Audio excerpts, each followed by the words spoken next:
As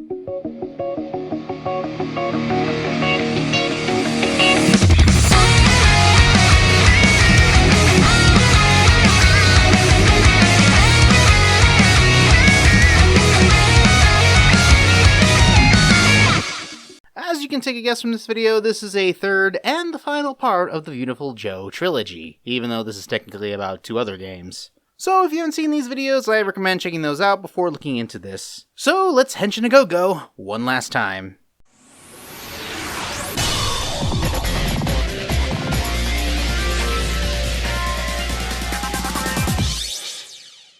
Let's start off by not really talking about the games, but the other appearances Joe has made in other sources of media. Joe has had quite a few cameos since his appearance in his own original games, whether it be quotations in games like Okami or Bayonetta, or unique references like in The Wonderful 101, or as a costume in Dead Rising 4 and Street Fighter V. He's also made playable appearances in fighting games like Marvel vs. Capcom 3, as well as Tatsunoko vs. Capcom, which in all honesty, that kind of makes sense if you think about it. He's also playable in mobile games such as Puzzle Fighter and a game called Combat Crew. And before you ask, no, I've never heard of that game, and I don't really plan on playing it either. And lastly, I should mention the Viewtiful Joe anime. Yeah, that's right, Joe had an anime of all video game series. Though the anime itself is a retelling of both the first 2 games, with the first half being about the first game and the second half being about the second game. Though surprisingly enough, we actually got only Season 1 in America because, take a guess, dubbed by 4Kids. It also had some interesting episodic stories developing more of the world and the characters, and even adding some new original characters to the series like Captain Blue Jr. and the ever-lovely Sprocket. I haven't really watched the anime, I just know it exists, so that could be its own video in the future someday, if I can actually find the complete series. And yeah, that's basically all the other appearances Joe has made outside of his own franchise. I had to talk about the anime first, mostly because, well, the first game I'm going to be looking at is actually a spin-off that is part of the anime universe, not the original games. And that is Viewtiful Joe Red Hot Rumble. Of course, I'll be playing the Nintendo GameCube version, and this was of course made by Capcom and Clover Studios, and released on September 29th in 2005. It also released on the PlayStation Portable, but I'll get to that later. Now, Red Hot Rumble is pretty interesting in its own right, as it's a fighting game, but I don't really know how much canon it takes place in the Viewtiful Joe universe. All I can generally say, it definitely takes place after Viewtiful Joe 2, so my personal guess at the ending of the game is they didn't find the threat and just went home. Heck, even the plot itself is pretty simple as it is, like if the series was its own OVA, as Captain Blue is trying to hold a competition to make his next big hero movie, and everyone wants to be the star for this big role, including the 2 original characters in this series, Captain Blue Jr. and Sprocket, who are also playable characters. Not only that, you can also play as Joe, Sylvia, or as she's known in her hero form, Sexy Sylvia, though in the English version it's actually Stylish Sylvia in the anime. You can also play as Blue, Jet, Hulk Davidson, Grand Bruce, Charles III, and of course my favorite character, Alistair. There are tons of other hidden characters, but I'll get to that later. And as you can tell from the multitude of playable characters, yep, this is a fighting game. And it plays somewhat similarly to the Viewtiful Joe series, with a twist. The controls themselves are surprisingly similar to Viewtiful Joe, you know, punches, kicks, special attacks, and it's a platform fighter, like, well, Super Smash Bros. However, unlike Super Smash Bros. Competitive gameplay, the best way I can say about the gameplay in this game, it's as chaotic as Mario Party. That's because the game itself is not really a fighting game, it's a party game. You are allowed to beat up your opponents, but in the end, if you score the most points, depending on how many points you take from your opponents, how many points you do for super moves, and the amalgamations of missions that are in this game, such as going through rings, defeat your opponents, defeat the boss, as long as you have a high enough score, you'll win automatically. However, you don't even have to beat specific missions, all you have to do is just survive some of them. But if you really want to beat the game to 100%, you have to beat these certain missions, which can be a hassle, but I think that's a positive for the replayability. Though my general negatives for the game is the fact that there's not much of a story structure unlike the other games. I mean, it's still got more story than Balan Wonderworld at least. Of course, you are given a chance to unlock tons of new characters. As it may not look it from my playthrough, there are tons of other playable characters, and by tons, I mean alternate outfits for Joe and the gang, as you also unlock the default versions of the original teams. My best recommendation is you have to play as either the 2 most broken characters in this game. Who are they, you ask? Well, they're Captain Blue Jr. and Jet Black. Black, because their hitboxes for some reason are borderline broken. You can literally keep spamming their attacks and you will get a lot of damage out easily. I hate fighting these characters, and there's a specific mission where you fight both Blue Jr. and Jet Black, and I had to actually use Blue Jr. to actually beat Blue Jr. And to those competitive Red Hot Rumble fans out there, if they exist, is there a tier list? I'd love to know. But there is one more thing I should mention before I give my final thoughts on the game, is the fact that there is a PlayStation Portable version, which actually has more content than the GameCube version, which is surprising. What I mean is there are bonus costumes for characters, such as a secret character I'll get to much later in the video, but you can also unlock not just Dante from Devil May Cry, but also Trish from Devil May Cry as playable characters. Just goes to show you that Sony gets the better version. But then again, Clover were the people also behind the Devil May Cry series. Though it's hard to tell how much control Team Viewtiful had for these other two games, as Red Hot Rumble is a fun, crazy Smash clone that is over-the-top chaotic and a good time with friends, but if you're looking for something competitive, this is not for you. And I haven't found a way to actually change the rule sets of the game so they can be a little more on the competitive side, so sorry. And with that, we are down to the last Viewtiful Joe game in the series. And of all the consoles that actually hold the last Joe game, it's the DS. Yeah, I bet you didn't know this one existed. You know, unless you're a hardcore Viewtiful Joe fan. Or you watched X Play like I did. Releasing on November 2nd of 2005, the last Viewtiful Joe game.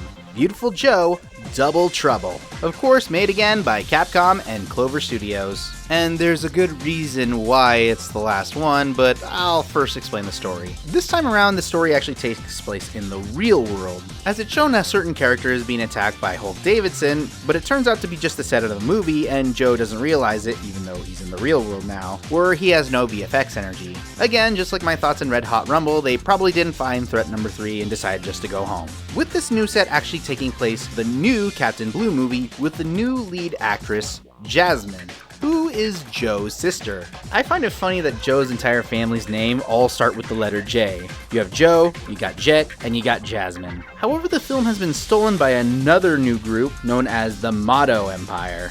And Joe decides to stop them even though he has no VFX energy. However, Captain Blue makes a new camera that allows Joe to use VFX energy in the real world, so there's a lot of continuity problems there. Now, Joe can use VFX energy in the real world just like he did last time in the final boss of the second game. However, Jasmine also decides to follow you even though you only get one level where she's playable, and I don't have footage for that because I don't have a DS capture, so I'm just using my phone to capture the footage of the DS game. I will give Capcom credit that they actually managed to make a Viewtiful Joe game work on the Nintendo DS, and yeah, it doesn't. I should probably explain why because of the controls. It does play like the main game. X and Y uses for punches and kicks, and of course you have the slow ability. You also still have the zoom ability. The problem is the newer abilities and zoom are both controlled with the stylus. Yes, they have forced touchscreen controls and they do not work most of the time. Slow is still the one I constantly use for certain situations, but another problem I'll get to later once I tell you about the new abilities. Zoom, you have to slide the stylus down and up so it has like a forced zoom in attack so you can use certain abilities, just like in the original game. However, the new touchscreen abilities are split, where you can actually split the screen in half, and actually I really like this ability. Probably one of my favorites next to slow, as it does have a lot of uses, including better platforming, but I will generally say the second ability that replaces Mach Speed, which is not in this game, is the worst one in the entire series, period.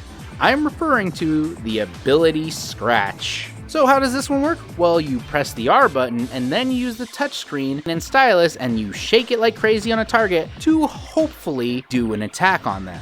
I don't know why it does not work most of the time. And I really hate missions that have to make you use Scratch because it is obnoxious to use. I really hate using it. And this game does not work with touchscreen controls. It's a fast-paced action platformer that doesn't even control well. Hell, there's actually a lot of problems with the game I generally had more than the last two. For instance, Joe's jumping is actually a lot more heavier, and I've had a harder time platforming in this game than I ever had with any other games, even Red Hot Rumble. Not to mention, I feel like the VFX energy drains so much faster than the original game. And I feel like it even burns even more fast when you use multitudes of abilities. This happened so much to the point where I stopped kind of using a lot of my VFX energy until I got more of it for later on in levels. Which is disappointing, because when it came to Viewtiful Joes 1 and 2, and even Red Hot Rumble, I still had tons of fun playing the games, even though I was generally frustrated. And as per usual, I was playing in kids mode, but for the first time in the series, it definitely felt like I was playing a kids mode. I died only once in the entire game. I am not joking when I say that, because that's how easy it was. And somehow it even has less rewards than in Viewtiful Joe 2. I did mention you can play as Jasmine in a singular world, but sadly you can't even unlock her as a playable character in this game. In fact, the only thing you actually unlock in this game is V-rated mode. That's it. And I'm just gonna basically spoil the game for you because honestly, I don't recommend playing this one. The Motto Empire is planning on stealing the heroic energy of heroes, which are references to other classical films and other types of media such as RoboCop, Edward Scissorhands, which was actually surprising to me, and another short-lived Alistair story arc. But it's also revealed that the final boss is actually Joe and Jasmine's mother, who apparently was a great actress but sadly died a long time ago. Must have happened during the time when Jet found the black film and turned evil. So again, continuity problems. However, her stay wasn't long as she was only allowed to stay in the real world for at least a day. It's also revealed that Joe was secretly dating other girls besides Sylvia, so Joe's kind of a scumbag. I don't know how much Clover Studio or Hideki Kamiya was in charge of these games, but it definitely doesn't feel like Viewtiful Joe, which is why I consider Double Trouble to be the worst of the Joe series. Joe is incredibly heavy with his platforming, which is not good. The new VFX abilities I rarely use because I found them more of a hindrance and a way to navigate through the levels, especially when you have special enemies that you can only defeat by using the touchscreen, and the fact that the story doesn't really feel like a Viewtiful Joe game, especially in the continuity. And I don't consider the Motto Empire threat number 3 in the main series, hence why I was kind of curious if there ever was going to be a Viewtiful Joe 3. But sadly, that never happened. Eventually, Clover Studios was no longer a company that made games for Capcom, not after the disasters like Double Trouble and another game known as God Hand. Whatever happened to Clover Studios, you may ask? Well, if you haven't guessed yet, with names like Kamiya and references to Bayonetta and the Wonderful 101, Hideki Kamiya and his crew of Clover Studios eventually made a new company known as Platinum Games.